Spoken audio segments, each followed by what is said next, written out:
I get it scrolling through endless listings. You see those glossy renders of a sleek machine, the RTX 5050 bench flashing, the promise of a 144Hz screen, and suddenly the excitement turns into a little knot of doubt. You've probably had that moment where a laptop looked perfect on paper, only to feel underpowered or cramped once you actually fire up your favorite game. That hesitation is exactly why I'm doing this deep dive, so you can avoid buying a machine that looks great in a thumbnail but leaves you frustrated at the desk.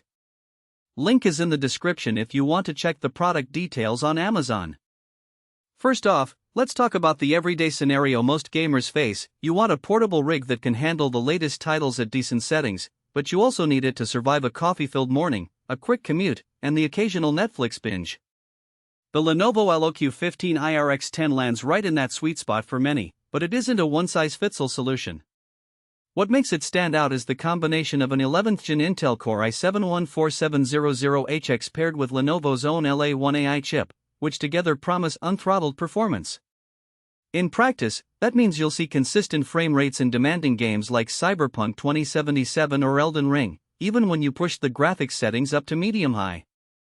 I tried running those titles for an hour straight, and the CPU stayed cool enough that the fan didn't ramp up to an ear-splitting whine, something that's often a deal-breaker on thinner laptops. The 15.6-inch IPS panel with a 144Hz refresh rate is another big selling point. If you're used to 60Hz monitors, the jump feels immediate, motion looks smoother, and the input lag drops noticeably. For competitive shooters, that extra fluidity can be the difference between a win and a loss. I tested a 5-minute session of Valorant, and the mouse tracked perfectly without any stutter. The downside? The panel is still locked at 1080p. On a 15-inch screen that's fine for most, but if you're looking for that crisp, ultra-sharp image you get on a 1440p or 4K display, you'll notice the pixelation when you sit close.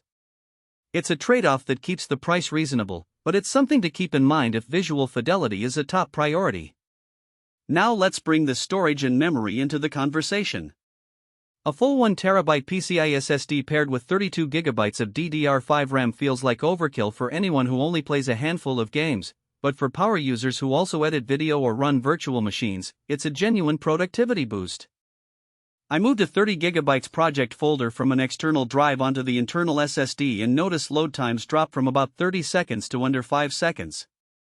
The extra RAM eliminates the need to constantly swap pages, which you'll appreciate in open-world games that like to keep a lot of data in memory.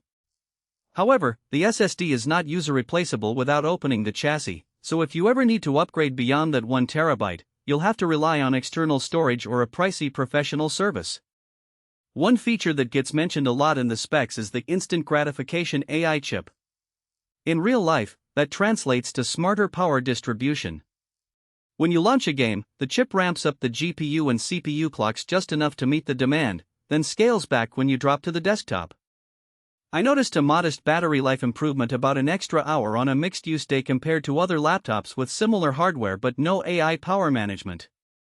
Still, don't expect you'll be gaming unplugged for long. The battery is still roughly a 70 Wh pack, and a 3-hour gaming session will drain it to about 30% fairly quickly. Let's talk about the keyboard and overall ergonomics, because that's where many laptops slip. The LOQ's backlit keyboard uses a standard 1.5mm travel, which feels decent for typing and gaming alike. The keys aren't overly shallow, so you won't develop finger fatigue after a marathon session of Fortnite or a long coding stint. The layout includes a dedicated macro row, which is a nice touch if you like to bind complex commands. The downside is the palm rest is a bit thin, and on longer sessions your wrists can start to ache. Pairing it with an external mouse like the included Traix Mousepad and a decent ergonomic mouse can mitigate that, but it does add another piece of gear to your setup.